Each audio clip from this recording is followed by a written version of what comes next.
Hello, welcome back once again to the Audiotistic podcast. I am your host, Killer Keemstar. Joined with me once again is your host. Keemstar. I said that. Oh yeah, sorry. But joined with me once again is the number one Fleshwater hater, Jay Russell. That is me. Motherfucker who hates Fleshwater. Everyone in that band, 4 out of 10 person. Gammy band. Makes 4 out of 10 believe, music. I believe just before we started the pod, in fact, Jay, you told me that Fleshwater, that their fans, that they smell bad and should kill themselves. Yes, very akin to a band some of you might know named Korn. Ooh, yeah, that, to be fair, I can't deny that. Whose fans should also kill them. Fuck Korn. Equally smelly behavior. We hate Korn. Yeah, smelly ass people. Yeah. I've heard through the grapevine that you guys have been really, really enjoying the podcast. Yes.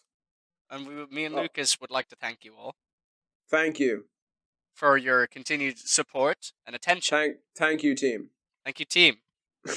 Because we are all we're a on team. This together. Yes. All right.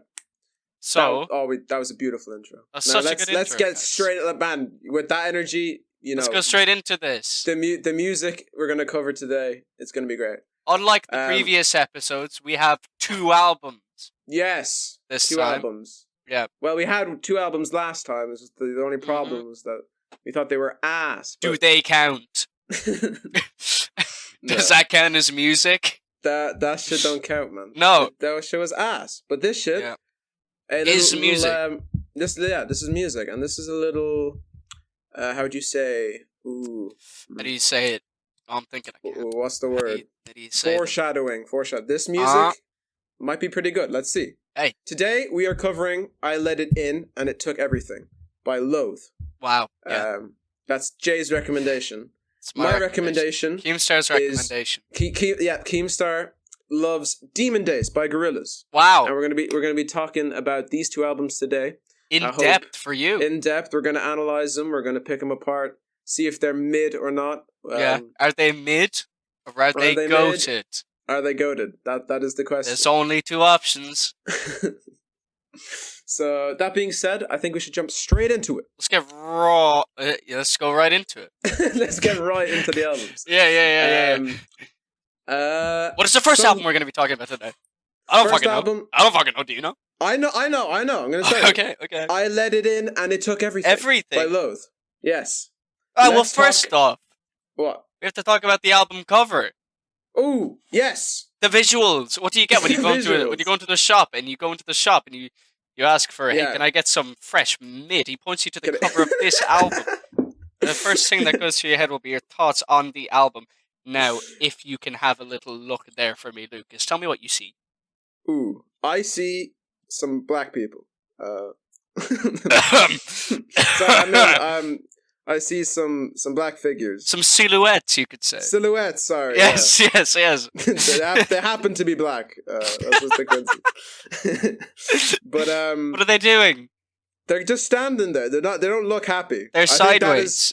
Some of them. Diagonal. Well, I think there's a hand in there as well. If you look. Shut the fuck. Do you see the kind of black? Oh my god! Yeah. Did I just expose it to you? That's a hand. I didn't actually know that. That's a hand. There you go. Yeah, and we're looking at some sort of cheese grater behind them. Yeah. See that in the top left? Ooh. It's like a cheese grater. It is, and the people, like the black people are the cheese. The black people are the cheese, and the cheese grater is cheesing them, and it takes everything. It takes all of them. It does. That being said, what I like about this album, Mark, I think it's very reflective of the album. That it is kind of a bit. It's a mix between ambience and like metal and metalcore and all that. It is. And the fact that you can't really tell what's going on is kind of indicative of a lot of like ambient tracks where it's just this kind of like, where the fuck am I? What kind of world am I in right now? Yeah, I'm exactly. so lost and isolated. and that's also in a lot of lyrics and on this album. So yeah, what do you think of the album art? Do you like the little kind of white bar that's there at the top right? I do really, yeah. That it is a very yeah. janky ass album cover. See that janky. text in there? It says the door is open. Ah. What would be your interpretation of the door is open? Well, you see, I'm a simple man, so I will not understand such poetry. Jay, what do you think it means? Well, what I think it means, yeah, is about this this door. This door. What is it? That's what I think it means. Okay. Yeah, so it's got to be indicative of some sort of entrance. Yes. Some sort of portal. Portal into goated music. Into goated music. Yeah, yes. Yeah. This album is, spoiler alert, pretty goated. I'm a big fan. No way. Yes, Get the fuck out of here. Yeah. I'd like you to tell me what your first impression was with this thing. What did you expect it would be to the reality of what it was? Expectations versus reality. Okay, well, my expectations was you did hype it up as a Deftonesy kind of metal mix. Well, let's say Deftones is metal, I'm saying. Yeah. But I think you said Deftones and metalcore, I'm not sure exactly, but you did kind of hype it up as a kind of hybrid kind of sound. Yeah. And there's definitely a lot of in there. There's some definite Deftonesy influence. But there's also a lot of crazy crazy sounds in this thing. I think it switches up the style. Something I love about it is it's fucking awesome. I like that it's so sonically diverse, but like it doesn't sound like disjointed. Like it sounds kind of, like there's a vision here. Yeah, it doesn't sound as disjointed as say Next Gen. Yeah, and the moments flow into each other. You know what I mean? They really do. The transitions on this thing, man. Holy shit. Dude, they're actually fucking awesome. They made me want to come, and I'll be honest. Some of these songs aren't even really individual tracks. Like I would lump a lot of these songs as kind of part one and part twos of each other, just because of how they flow into each other so crazy. Especially like Gourd and Heavy is the Head That Falls. Oh yes, what a 1-2 punch. Yeah, Aggressive Evolution and Broken Vision Rhythm. First listen, I thought I was still on Aggressive Evolution when I was listening to the album. Yeah, I didn't realize that. Like I just thought it was like a second leg of the song because it is described as progressive metalcore, and them progressive songs, they belong as hell. They'd be progressing into each other. They'd be progressing themselves. They're progressing everywhere. Yeah, they're progressing all over the place. But can we get a little introduction from you on Loathe and why you chose this album? What makes you think? What made you want to recommend? Yeah, so Loathe are a funny band, aren't they? I think what really stood out to me initially about them is just how it's easy to say this about so many artists, but they just don't really like sound exactly like anyone else. Yeah. But they take so much influence and they really like wear that on their sleeve. You can really hear where they get a lot of their ideas from. But I feel like the product that comes out in this album is just so aggressive. The first song that I ever heard by them was "New Faces in the Dark" off of this album. When it released as a single back in 2019. About 5 years ago now, and there was just something about how fucking blisteringly heavy that song is. The way it kind of plays with the rhythms and the different sections of the songs. It's a really kind of at times it just sounds almost intimidating. Yeah, it is. The album. It is just so huge and angry. It is a very angry album, but it is very much balanced out by the softer moments, which for me, honestly, were kind of the highlight. I did I would almost wish for more kind of moments in between the heaviness. Like I think they could have potentially had like a whole. I think there is one track, the 451 Days. I believe that's like could be the ambient instrumental track. Am I right? Yes, you are. Yes. And I think there could have been maybe even like a longer moment of that. Okay. But that would just be that's just because it was reminding me of a lot of other kind of ambient albums that I like. Not ambient, like kind of more.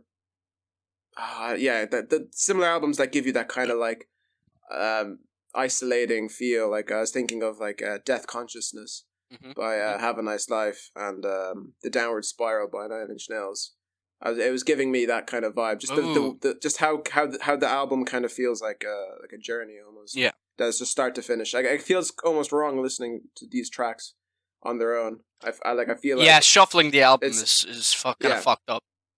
Yeah, I feel like I'm supposed to listen to this thing start to finish. Yeah, but despite that, there are some definite tracks that I'm listening to on their own. Really? My favorite track so far is "Screaming." Oh yeah, what a fucking great pick. Yeah. Especially how it goes back to back into "Is It Really You," which seems to be their most streamed song, which I find strange because I don't know. It seems like that song really benefits from its placement in the album. Totally, it has like the way it has that kind of. How would you describe the opening to that track? Like it's the way it's was it like the weird kind of synths. The starts with the piano, right? And it just opens up into this whole. Yeah, it's such a difficult way to describe it. It's a whole like soundscape. It's so thick. So that song takes a little while to get going, which I find kind of strange. Then that it is their most popular. Is it really track. you? Yeah, absolutely. Typically, an artist's most popular track will be something that's pretty accessible and easy to listen to. Yeah, totally. But Is It Really You has about twice the streams of their second most listened to song, which actually is Screaming. Well, so. Yeah. So yeah, that moment there was definitely a highlight for me. Those two tracks going back to back together. But how do we think? What do we think about the album's kind of structure? I think it's absolutely incredible the way it flows. Yeah, the way it opens with the theme, which is we talked about last week with Neck Deep and how it was anti-deep. You definitely this album demands deepness from the get go. Right? When you get theme, which is this like really kind of how do you just like it's preparing you for the deep experience. That's what I think. You know what I mean? And it has it actually is. And I do love the kind of little sounds like there's a little kind of almost world building to it where you have like the car and all these kind of it just makes you wonder like, well, okay, what's going on in this world. But before you can even realize that, the fucking album just explodes with Aggressive Evolution. Aggressive Evolution, yeah. Which comes in like a fucking bomb Which gave me a heart attack, man. I'll be fucking honest. I swear, there's like 6 different forms of singing in this track. Like, he goes from fucking, just like extremely distorted fucking vocals to back to more like clean melodic singing. Then he gets some just like death metal B kind of vocals, and then he does some Deftones-y kind of singing. And then, oh my god. And I love how this track, which is the first proper opening track, kind of, I love when albums do this, have this kind of like circular nature, because the way the guitar goes like, wah! In this song. Right? It doesn't really go like, wah, it's more like, how would you describe the way, the way the song keeps going. Yeah, the last track, which is I Let It In and Took Everything, also has a moment where it does that as well.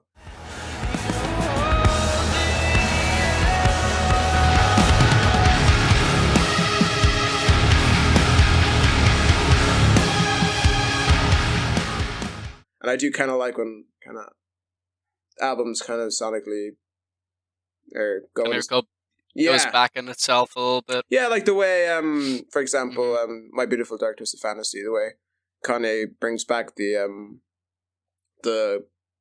sample on Power. He brings that back in what's the Lost in the World. Yeah, that's just, it was a Jewish doctor. we don't review Kanye.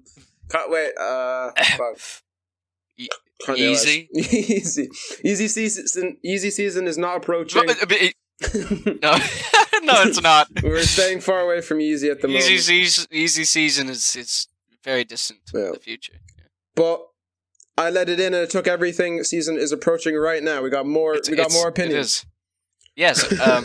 Yeah, absolutely. You mentioned his vocals, which Yes. I need to You need to glaze those vocals because oh my god, it's so rare to hear kind of heavier vocals that are just that unhinged. Yeah, Because goddamn. there's actually I think there's like an animalistic quality to them, especially in the more kind of I think with Gord, brutal yeah, moments. Gord and Heavy's Gord. Head That Falls. I think I had here losing control, and that's one of my Yes. notes. Like, Yes. that's just kind of what I felt. And then with Gord, I had feels like I'm being held at knife point in Croydon. That was one of the. That was one of my. which is a situation we have been in. Yes, I essentially, don't know. Almost. There's time for story time.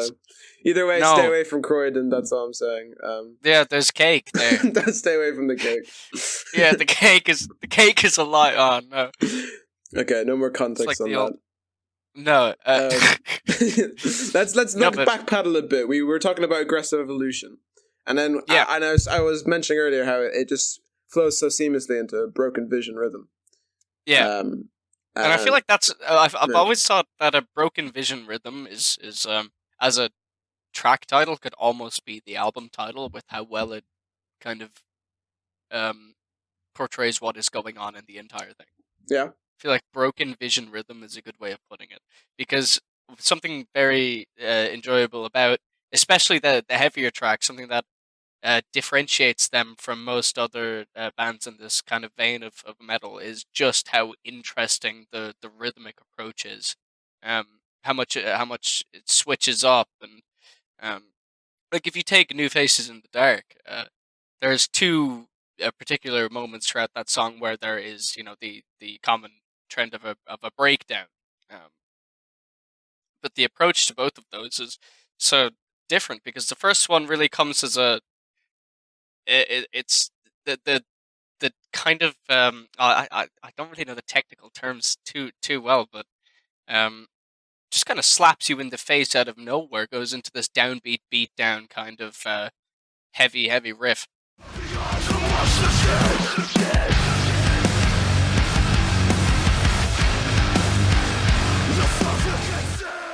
Then for the second part of the song, the entire song cuts out, and you can hear this kind of distant, echoey kind of sounds like an out of tune piano, followed by one of the grooviest breakdowns in modern metalcore's history.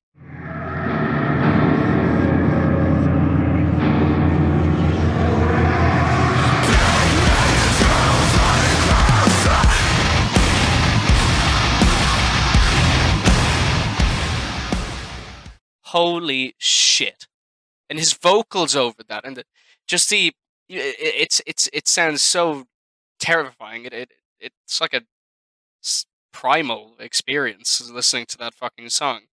And I'm just going to double check the lyrics over that particular part. He says, "Beat me through the ground, condemned by your own torment." And I feel like that sounds like what that sounds like.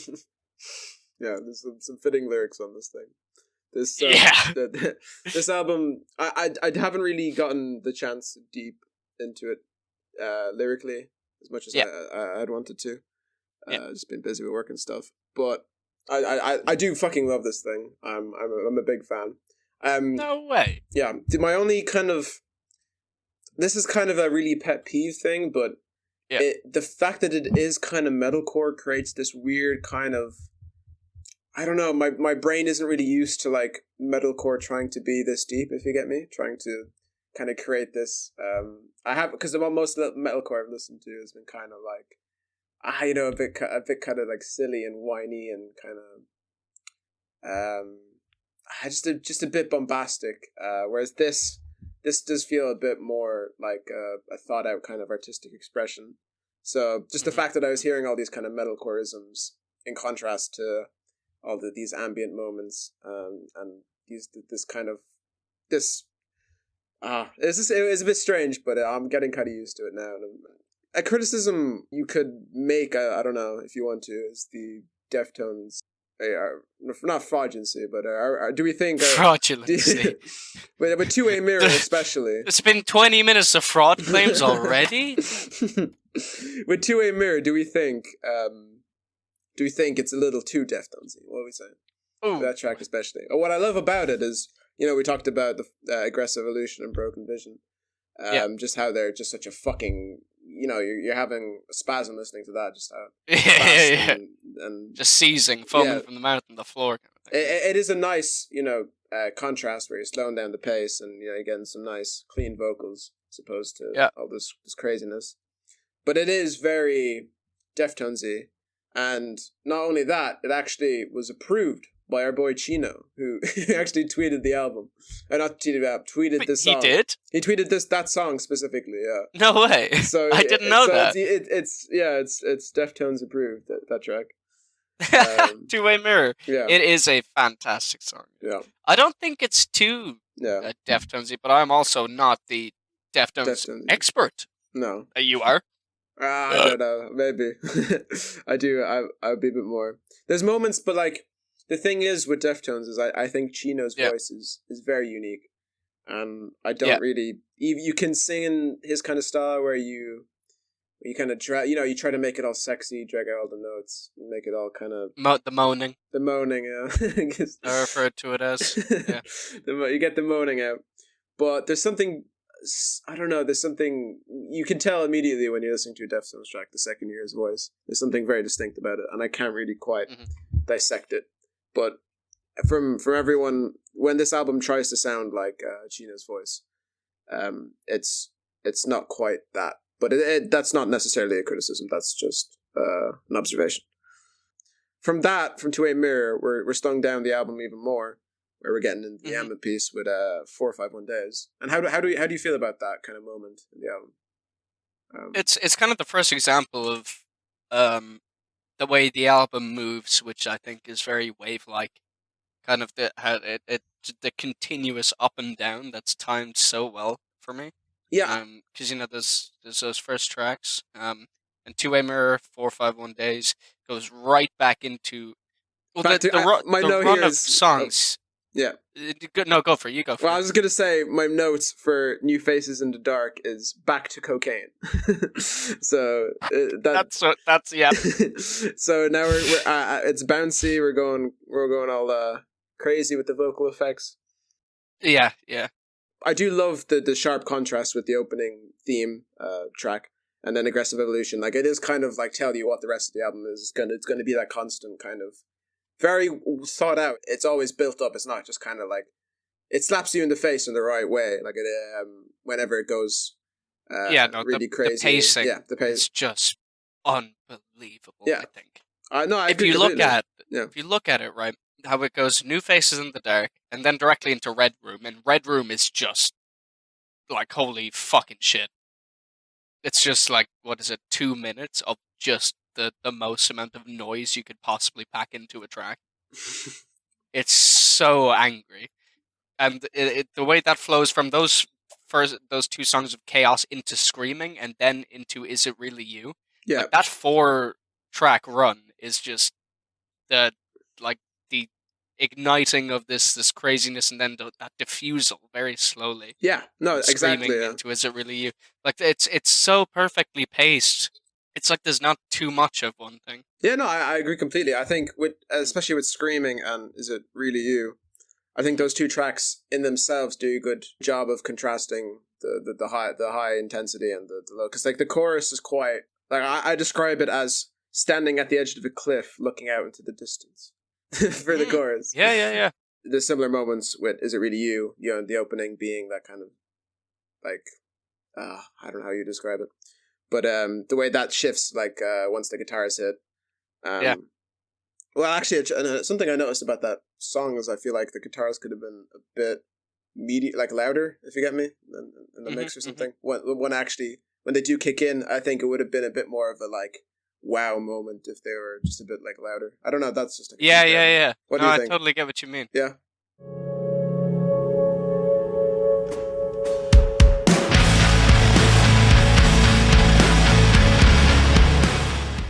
Or do you think it was intentional? I don't personally have a problem with it, but yeah, yeah, definitely.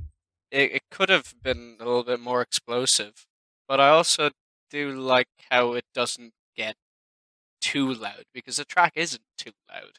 Yeah, but then after those two tracks, Screaming is really you, we get into Chord and Heavy is the Head That Falls, which I think is the most cocaine the album gets. What are we Yes, thinking? heavy is the head that falls with the weight of 1,000 thoughts. And holy shit, the way he says that title in the middle of the song with that like really disjointed, broken up rhythm is just fucking perfect. This whole album just sounds like fucking schizophrenia. Yeah, no, and it's a great experience. I don't know. It's hard to say. You know what the craziest thing is about this band? They're fucking English. They're just an English band. They're fucking British. To be fair, man, like... This might be the best thing to ever come out of Britain. Or possibly the only good thing. Yeah, not the other album we were talking about this week. The album sucks. Demon oh fuck it! I forgot they're British as well. Yeah. Yeah, but I understand. There's very few good things to come out of Britain, and I let it in, and It Took Everything happens to be one of those things. It is actually that is what happened in Croydon. It was, yeah. I let it in, and it took everything. Oh god! Tell me about a sad cartoon. Sad cartoon. Well, I was just the title itself. I think is a bit of a, I don't know, like a. It's a strange kind of.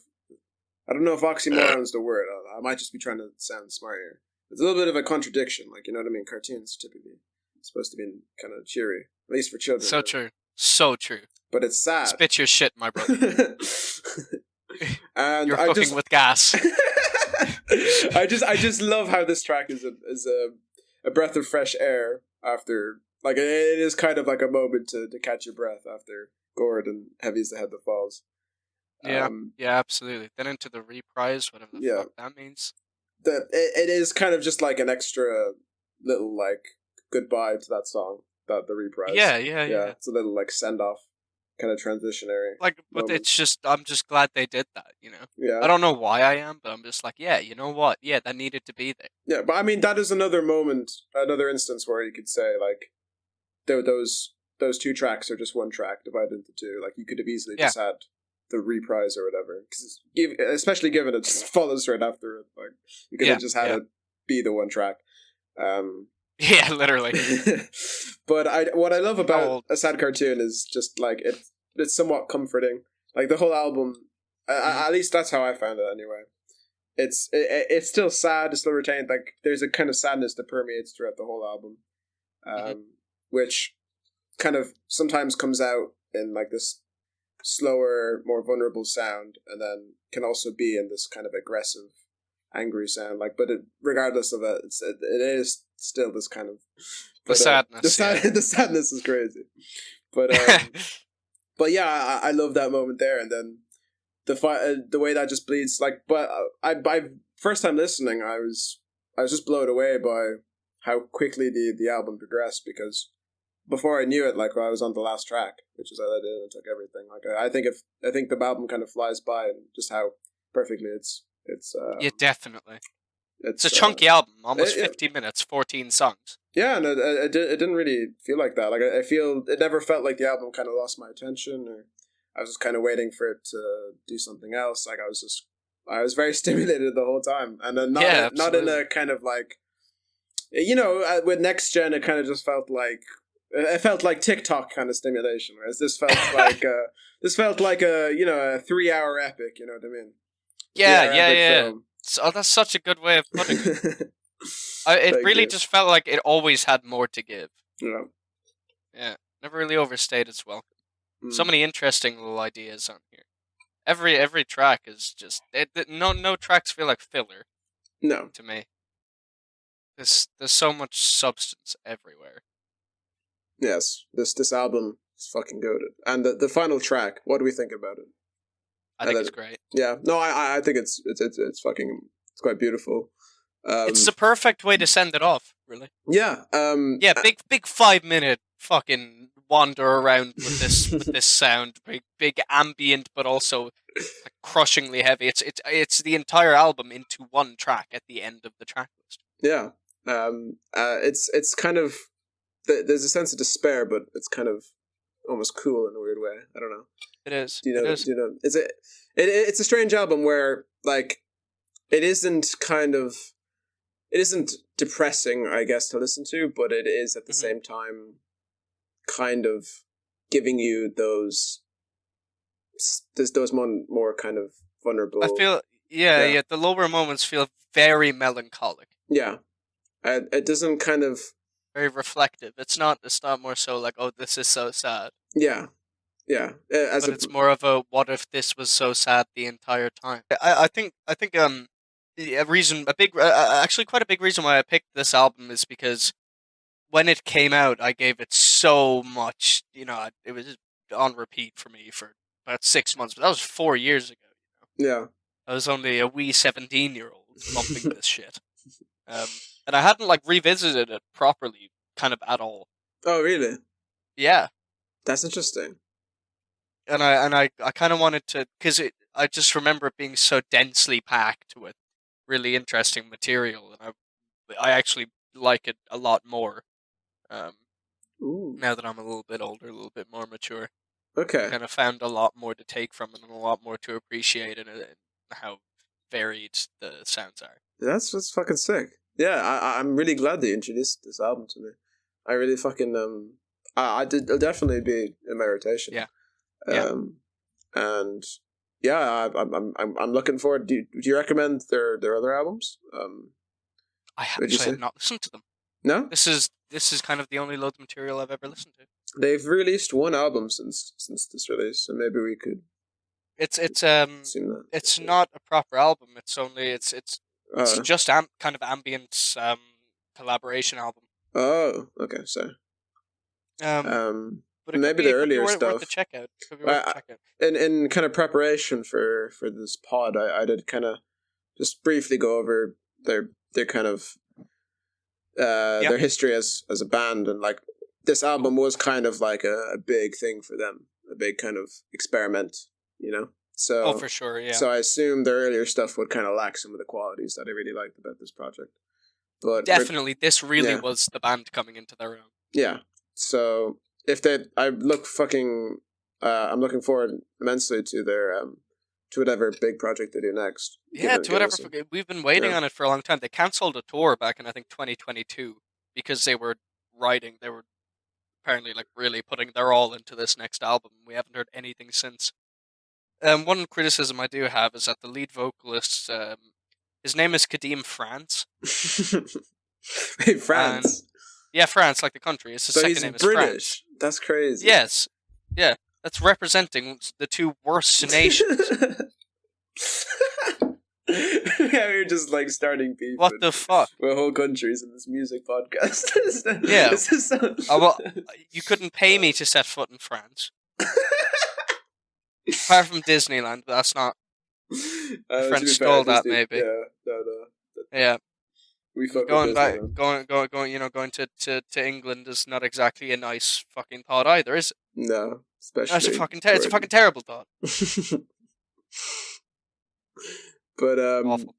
But yeah, but I think unless we have anything more to say, I think that's all our thoughts, is it? On the album. Yeah, I might need to slap a rating on it. Yeah, and a rating for me.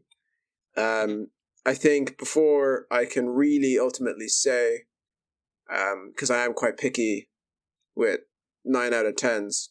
Currently, it will be a very, very powerful 8. Oh, but it has strong potential. Massive 8, but that 9 could be in reach, man. By the next time you talk to me, this album could be a fucking 9.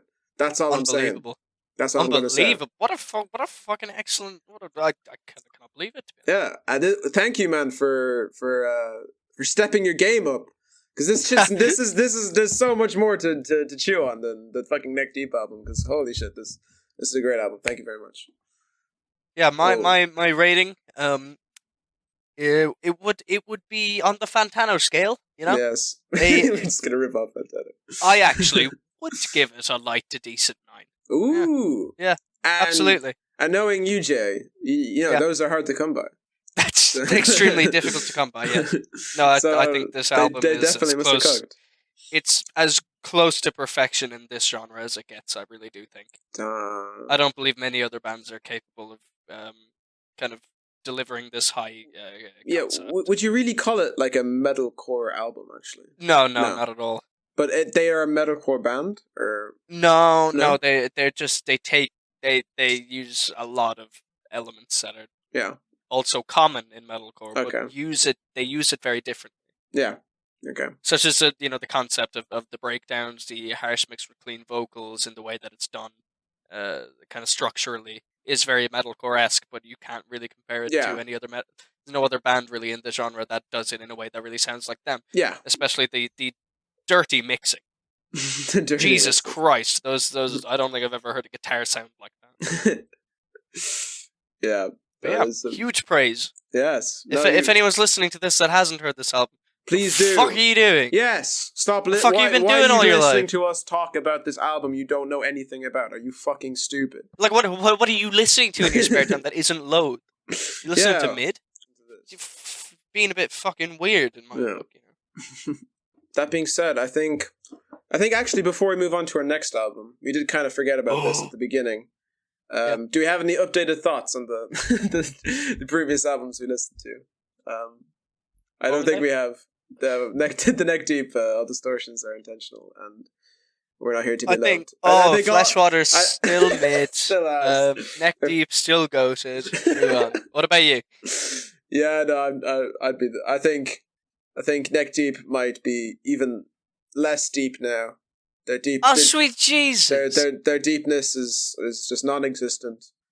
My God! Despite the name, I honestly, they deep in their name. They go around calling themselves neck deep. They are not neck deep, man. They're like to their shoulder. No, to their ankles. Maybe they should be like ankle deep instead. Honestly, that's how deep they are. That was a really shit joke. Anyway, moving on. No, you played that off super smooth. Thank you, man. Yeah, that was super sick. So yeah, I think those are our thoughts, and I let it in, and it took everything. Yeah. So moving on from that, I think we should move on to our next album, which is one of my favorites. It is one of Lucas's favorite albums. One of my favorite albums of all time, which is Demon Days by Gorillaz. Wow. Yeah. 2005 release. Wow. Year of our Lord. Yes. It is actually. Do you want me to? Shall I introduce Gorillaz? Yes. Yeah. Tell me your history with Gorillaz. So Gorillaz is actually context me. The first band I kind of got really obsessed with. You know when you're just starting to become like a teenager and you're kind of like, holy shit, like I want to be an individual. I want to have an identity. Because, you know, you get, like, after primary school, you don't really give a shit. Like, you just kind of, okay. No, you just mostly flopping around. It's like, I just falling over. Yeah, I'll just play Minecraft and, you know. That's it. It's never that deep. It's never that deep. And then you're a teenager, like, holy shit, like, okay. Like who am I? And Gorillaz was one of those things I really latched onto. I don't know. I think this is when I was first getting into music, and this is my method of discovering music was just going on YouTube and watching music videos and just clicking the recommended, like, oh, this one looks cool. And I have a vivid memory of watching the Feel Good Inc. music video and just being kind of blown away, being like, wow, this is cool. Which is something I think Gorillaz has kind of moved away from. I don't really think like there was a certain edginess to phase 1 and 2 of Gorillaz, which I'll explain later, the whole like phases. I don't know if you're interesting. Yeah, I've never heard of those. Okay, so anyway, so I watched a Feel Good Inc. music video, and then I just started listening to their albums. Demon Days being the one that kind of really just clicked at me. Yeah, it was one of the first albums I owned. Like I bought the CD because I just loved it so much. And yeah, there was a period of time where after secondary school, I would come home and just listen to that album, just fucking like every day, start to finish, and it just really moved me. Like, it's strange because it's not, you know, I wouldn't say it's like a, you know, it's kind of deep not deep, but there's a kind of like silliness to, kind of like a corniness to Gorillaz, but despite that, I think it. I don't know. I just fucking love it, man. I'll be honest. I don't know. It's just cool in it. But it's just cool in it. But I'll kind of explain like what really is Gorillaz, because I assume you are familiar with the Britpop band Blur. Yes, Mr. Blur. Mr. Damon Albarn, yeah. He made the second song ever released. He did make song 2, yes, which is very impressive. Which is quite a good song, but so yeah, Blur, they're massive in the 90s, and I like Blur. I think some of their albums are really good, but I don't really have any emotional attachment to Blur, really. I don't think their albums really are trying to be kind of, I don't know, they're it's such a different vibe that they're going for with Blur. And it was very much kind of, Damon was a lot younger when he was in Blur. And there's a certain maturity that I think he has with Gorillaz, where it's more so about the music than it is about kind of the image, like him. I think he kind of realized with Gorillaz, because Gorillaz is such a collaborative project. It's not really about, Damon Albarn's nowhere on the album. Like he's hiding behind these fictional characters, and for so much of the songs, he's bringing up all this other talent and incorporating that, and allowing you, because they jump from genre to genre. It was such a great kind of starting point for me to really get into like other music. There's a kind of reason why I love hip hop so much. I love like alt rock, and like there's on their first album there's some punk, there's some trip hop, and then but Plastic Beach they had a bit more electronic. So the fact that I was so obsessed with this band that I was listening to all their stuff, it kind of allowed me to, when you're younger, you're much more what's the word? You're much more willing to listen to different music. We get older and then we're like, oh no, this is what I like, this is bad, this whatever. When you're a kid, when you're yeah, this is mid. Yeah. When you're first getting into it, your mind's a lot more open. So the fact that I was exposed to all this different kind of music when my mind was so open is the reason why I think I can like a lot of different genres that I might not have liked if it was not for discovering this band. Ooh. I could keep yapping on about Gorillaz, but I don't know. I think I would like to get to hear your thoughts on this. On this album. So this is their second album, Demon Days, which marks phase 2. Let me explain this to you. There's different phases. Okay. So Damon Albarn, when he was making Gorillaz, first of all, it's a collaboration with comic book artist Jamie Hewlett, who was famous for the Tank Girl comics in the 90s. They made Gorillaz as a response to all the kind of shit they were seeing on like MTV.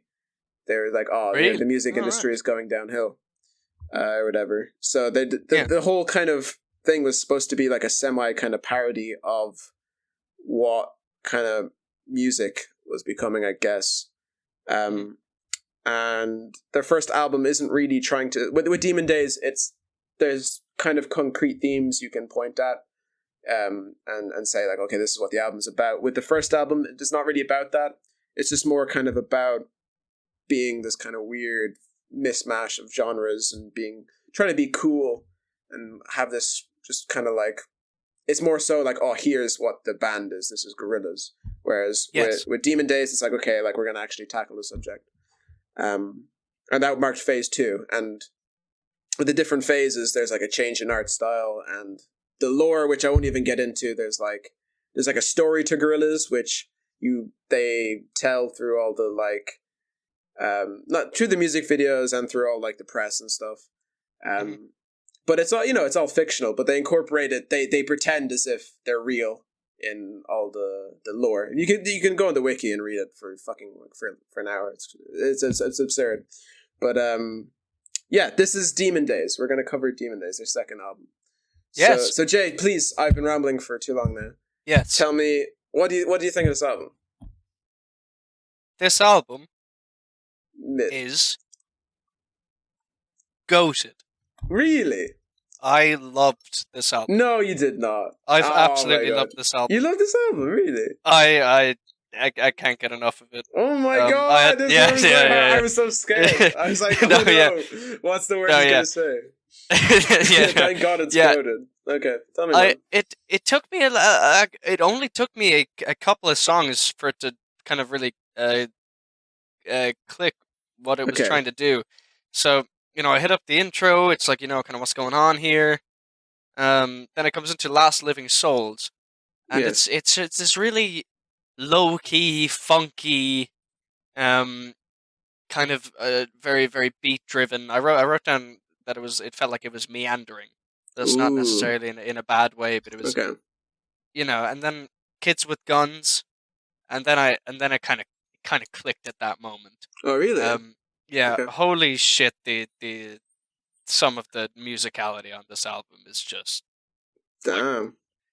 It's just incredible. The bass, the synths, the way the vocals are kind of soaring along with the song structures. It's really just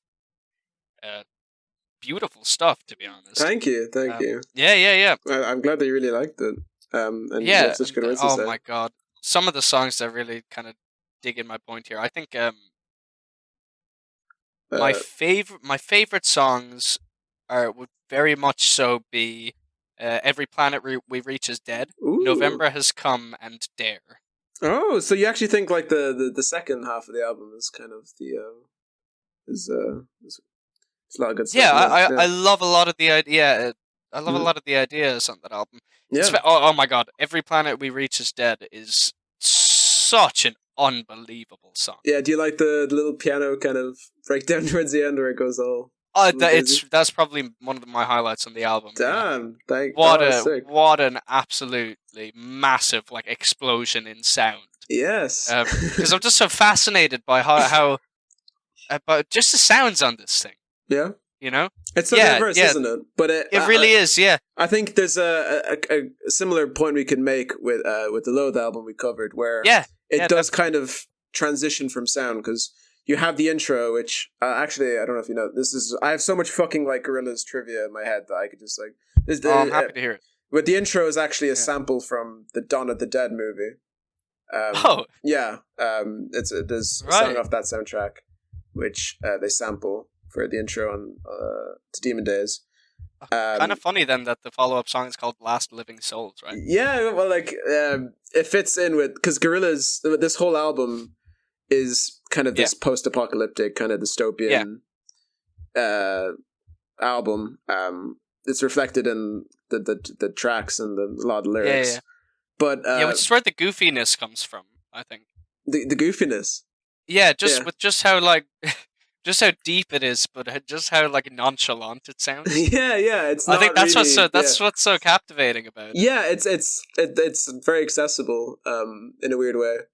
But it feels like it's not it's so accessible, but there's so much in it.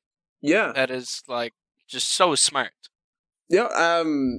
What I love about it is kind of with Last Living Souls and Kids with Guns, we kind of have a bit more of a funky feel. It's so laid back. And it's such a nice way to ease into the vibe of the album. Yeah, and especially that part in Kids with Guns where, so I'm not too familiar with all the different sections yet, but the swing really changes kind of 2/3 of the way through the song. Goes into this more of a kind of belted vocal section that's very kind of effect layered. It just feels like I'm being transported somewhere. Yeah. And then it goes into the Oh Green World, Dirty Harry, Feel Good Inc. What a triple kill. Yeah, Holy shit. What do you think of the kind of crow sound effect in Oh Green World? It's such a strange kind of choice. I thought it was great. Yeah. Adding to this dystopian sense. But I think what you noticed there with Dirty Harry and Feel Good Inc. is you kind of transition it more into a hip hop sound. And then with Feel Good Inc. into Element, well, what I love also the laughing transition from Dirty Harry to Feel Good Inc. I don't know. It's it's great. Yeah, it's crazy. It sounds like the guy who laughs at the whistle. Yeah. Yeah. But then we would El Mañana is the first kind of like would you say like deep track, I guess.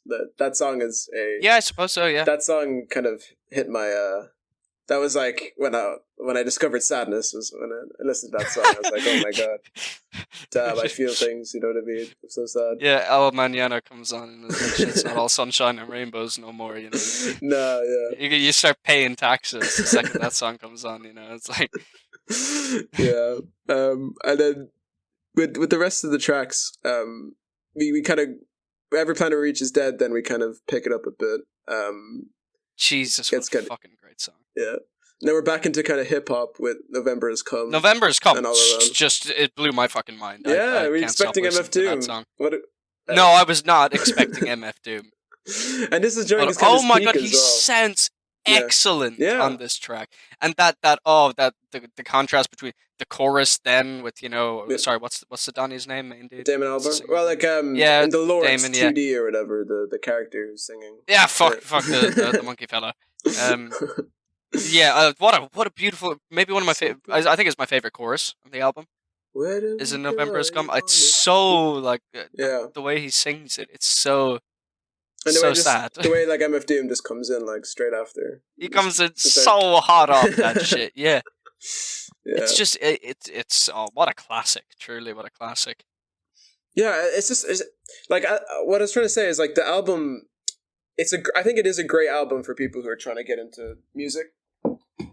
Yeah. Because like everyone knows Feel Good Inc. You know what I mean? Like that's like I think even you who haven't really listened to Gorillaz, like you know Feel Good Inc. But I had heard Feel Good Inc. so many times, kind of standalone, and it never really did anything for me, particularly until I heard it in the context of the album. Oh, really? And then I was like, oh wow, this shit is like, oh wow, this really is a standout. Like what a fucking funky banger. Yeah, my favorite moment of Feel Good Inc. is like the bridge. It has that weird like radio. I don't know if it's radio, but it's kind of like the staticky effect. Yeah. Yeah. I love that. And my thoughts are a bit disjointed here. I'm just so fucking tired. I love with if you look here later on, this is like a strange kind of theory I have in my head that I've never really like told anyone. But if you look at the track White Light, a lot of these other tracks deal with kind of themes of kind of like social decay and like, you know, with kids with guns, the whole like kids becoming violent and all this. And just kind of all alone and all this. But with White Light is the kind of like it kind of stands out in a weird way where it's about like drinking alcohol. Oh, the little vocalized intro to that track where he's like White Light, you know, it's all White Light. White light, alcohol, alcohol, white light, white light. And so with White Light, you're drinking the alcohol, and then with Dare is like is when you're all happy because you're drunk and you're out partying, and then fire coming out of the monkey's head is like after the club closes and you have descended unfortunately into psychosis. Yes. And you're waffling to the homeless people next to the club. I really want to get your opinions on that track. What do you think? It's like this weird spoken word piece, but I think it does really mark the end. I love it. Yeah, I thought it was great. Yeah. It's just like at that point in the album, with everything that had just been thrown at me, I was like, you know what? Yeah, tell me a fucking story. I'm down. I'm interested. It's whatever. so engrossing. You're like, damn, what's happening with these happy people? What's going on? Like, yeah. And even just the backing instrumental is so strange, like, in a good way. It's just a story delivered on more funky beats, and then after that, there's still more funky beats to come. Wow.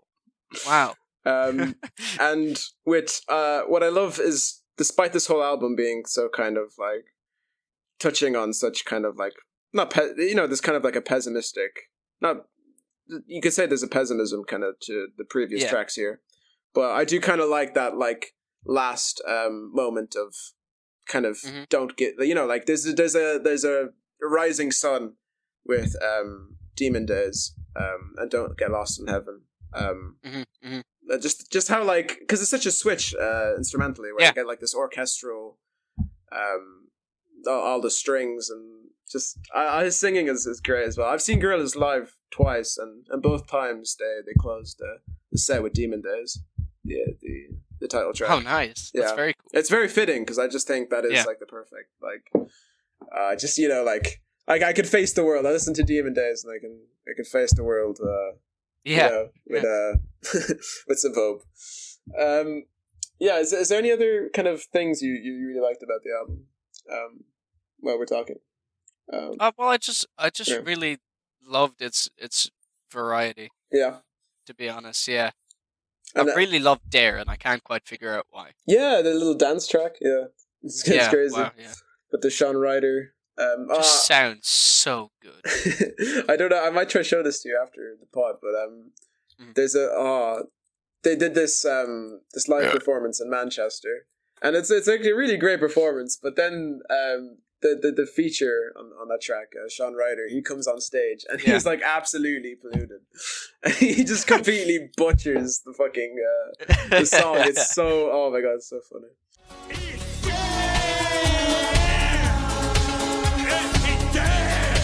Put in a little clip. Yeah, I'll put right here. Clip right here. There we go. Right here. That's what you do, baby. It's coming. We're having some difficulties in the editing. With the phase 2 of Gorillaz, kind of brought with it this darker, like the whole art style as well had this more kind of like teenage kind of angsty feel to it, which was very fitting for when I got into the band. And they move away with that with their later projects. With Plastic Beach, it's more kind of like it's got a lot of color to it. It's very it feels kind of like a college album, if that makes any sense. Yeah, and it tackles more kind of, has a more kind of like social consciousness kind of awareness to it. Like Plastic Beach is more about like, oh, let's, we can like save the world kind of thing. Whereas I think with Demon Days it's kind of cooler because there is that kind of like surviving in this post-apocalyptic world, like kind of all hope is gone, but not really kind of feel. Does that make sense? Yeah, I love how kind of you have to really dig to get some of those messages. Some of the storytelling. I like how it's not just so blatantly laid out. Yeah, it's. I like that it feels like it's not being like just presented to us. I feel like there is actually like a world there that is to be looked into. Yeah, which gives the album so much depth. No, that's what there's so much re-listenability there. It's probably my most listened to album of all time. Yeah, I can see why. Yeah, no, I love it. I love this. I fucking love this thing. It was actually helped produced by Danger Mouse, who did a lot of like work with like Jay-Z, and he also did an album with MF Doom. But yeah, the production on it, like, what do you think? Do you think it's kind production's just great? Yeah, it's great. Yeah, it's great. It sounds so good. Yeah, no, I love it. I'm a bit fucking exhausted right now. It's like getting pretty late. It's okay, we've hit our quota. We hit our quota. We've just hit the hour mark, I think. It's just hit the hour mark. There is kind of more I want to say with it, but like I might maybe next week. I'll touch on some points I want to make, but at the moment, we only get paid for the first hour. You only get paid, yeah. But I think if we're leaving it there, I wish I could have said a bit more, but if we're gonna leave it there, what would you give this album, Jay? My final rating for this.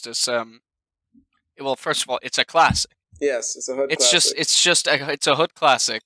Slap the certified on it. It's just so very little low points.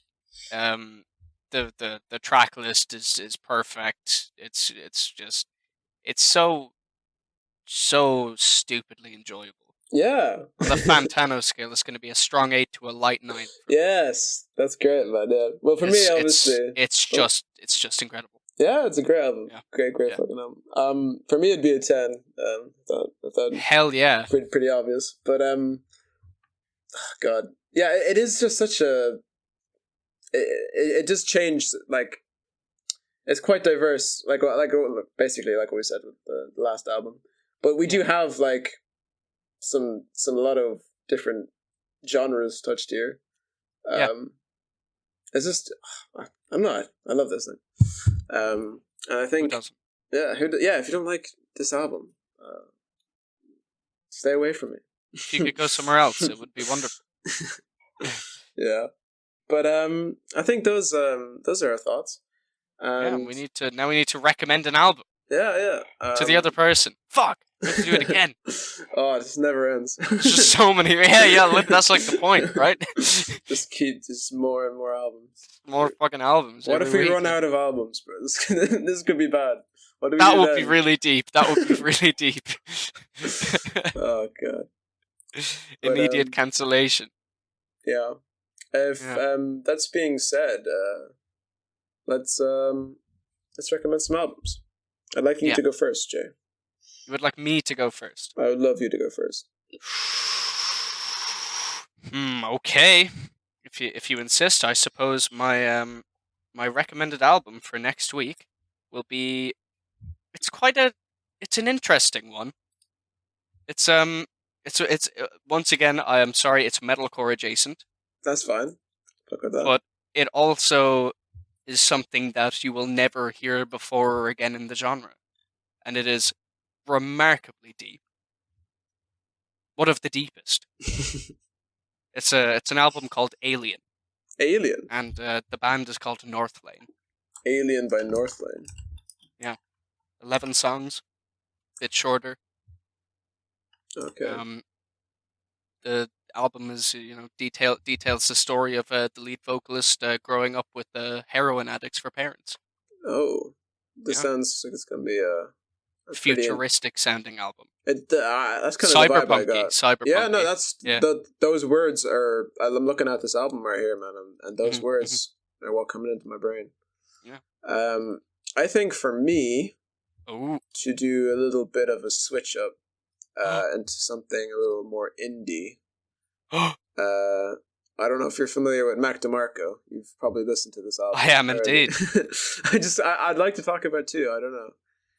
No, two by Mac DeMarco. I feel like that'd be a fun album. Okay. I think those two albums are going to contrast each other immensely. Fuck yeah! Holy shit! Those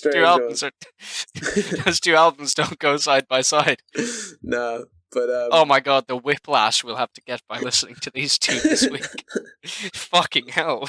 Maybe well, we'll see. But if that's everything, thanks for listening to us. Thanks for subscribing. And thanks for listening to the great music. Yes, sir. We'll see you again next week. Yes. Yeah. So enjoy these two great albums. I'm sure they're going to be a great Absolutely. time. And that being said, sure it'll be fun. This is Killer Keemstar signing out. Wait, what's his outro again? Fuck. You fucking nigga!